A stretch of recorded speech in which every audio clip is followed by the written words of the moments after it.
Good morning. Hi, guys. I want to talk about actually growing your audience because I think that that's something that's really important. Let's talk about growing your audience because this is kind of the foundation of everything. If we don't have an audience who we can put through our funnel, having a funnel isn't going to help. The next part about growing your audience that I think is really important to remember is it's not just about like your email opt-ins, your email list, right?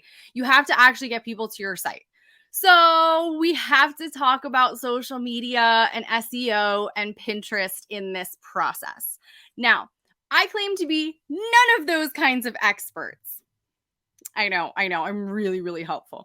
Luckily, there are different resources that I do recommend. SEO obviously is really important to figure out and to kind of master. And it does change pretty constantly. Google does do updates pretty regularly. But at the end of the day, what basically we have to remember about SEO, the only thing that we need to remember about SEO is this. We want Google, the SEO gods, whatever you want to call them. We want Google. We're just going to lump it all in Google. We want Google to know what our blog post is about. We want Google to know what our pin is about. We want Google to know what our YouTube video is about. All of those things are really important. Why are they really important? How do we do this? Because you are telling Google who needs to see this post. So think about it this way. Like I used to do this, and this was way back when I was writing my blog post, the keywords that I would target and using Yoast, only Yoast as my SEO guide. Bad decisions. I know. But I was using Yoast as my SEO guide. And so I would do things for my saving money blog. I would target the keyword saving money.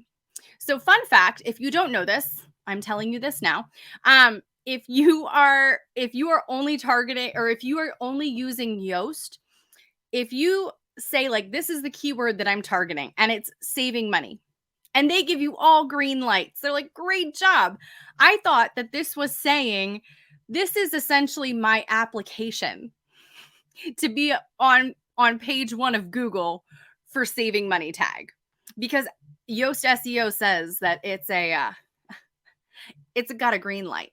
Go figure that that's not actually how it works. It's a really great guide, but it is not the end all be all. It also isn't helping, especially if you're only using super short keywords. So if we're talking about like super short keywords here, saving money, yes, of course I'm going to get all green lights from SEO or from Yoast. But in actuality, the keyword saving money is going to be really, really hard to rank for. Now, saving money printables for busy moms. Now that's much more targeted. That's an easier thing to rank for. That's something that I know that people who are my ideal customers or my ideal readers would be searching for. And just as it turns out, I have a freebie that is exactly that. So now I'm saying to Google, anybody who needs, this is the way that I see, this is how my brain internalizes SEO. So sorry, guys. So we're going on a trip here. The way that it works in my head is I'm telling Google, this is what this post is about. It's about saving money printables for busy moms.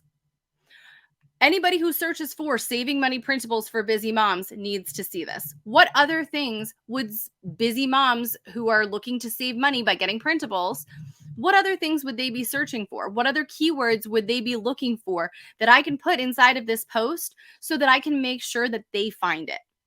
That's how I visualize it. It's just me saying that's what this post is about. If you're looking for this stuff, here you go.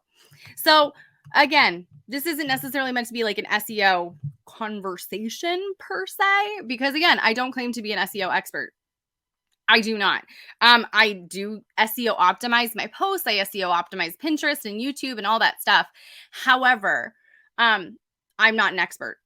So I do recommend wholeheartedly that if you are looking to make sure that you're not just relying on Pinterest or social media in general, to definitely look into an SEO course or some kind of like, not just necessarily like even a course, although courses are really good, but you have to make sure that it's up to date, because of the fact that SEO changes so frequently and the rules about SEO change and what Google is looking for, blah, blah, blah, changes so frequently.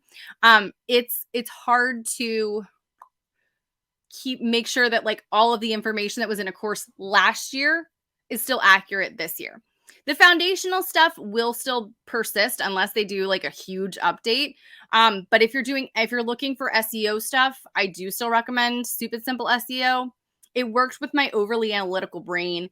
It made sense to me. And it made it easy, and it gave me kind of like a plan. So that's my, not like a plug, but like that's my 2 cents on SEO. So basically you're just telling Google what your stuff is about. That's really all that it is. The long and short of SEO. Awesome, guys. So have an amazing rest of your day, an amazing rest of your week, and I will see you guys next time. Bye.